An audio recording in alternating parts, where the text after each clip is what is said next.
இந்த முஹீத்தீன் மேல சொல்லப்பட்ட கதை இருக்கு, அல்லாஹ் அக்பர், வேற எவர் மேலே அவ்வளவான கதை கிடையாது. புராண கதையெல்லாம் தோத்துரும். முஹீத்தீனுக்கு தஸ்தகின்னு ஒரு பேர் இருந்து கேள்விப்பட்டிருக்கீங்களா?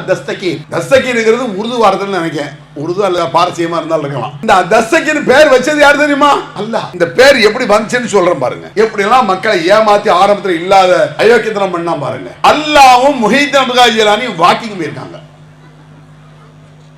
வாக்கிங் போகும்பொழுது அல்லாஹ் அவளுக்கு டொப்புடுக்கா விழுந்துட்டான். உடனே அல்லாஹ் பொதுமையது என் கையை பிடி, இது ஷிர்க் இல்லங்க, அவுலியா அல்லாஹ்க்கு ஈக்குவலா இருந்தா ஷிர்க். இது என்ன முஹீத்தீன் அல்லாஹ்ங்கறான் இந்த கதையில, இவன் அடிமைங்கறான் அல்லாஹ்வை. புரியுதா உங்களுக்கு?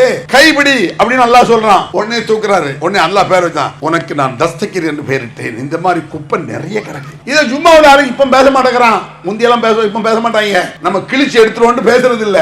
ஆனாலும் வெக்கம் கெட்டது சில பேர் சொல்லத்தான் செய்யறான். ஒரு ஆள் பேசிருக்காங்க, மௌலிதை ஓதினால் நரகம் என்றால் நரகத்திற்கு தயார். என்னது இது? சாராயம் குடிப்பதை விட மௌலிது மோசம் எழுதிய ஒரு நோட்டீஸ் அடிச்சு விட்டாங்க. சாராயம் குடிப்பது மட்டுமா, விபச்சாரத்தை விட, வட்டியை விட, கொலையை விட, எல்லாத்தை விட கொடுமையான பாவம் மௌலிதில் இருக்கிறது.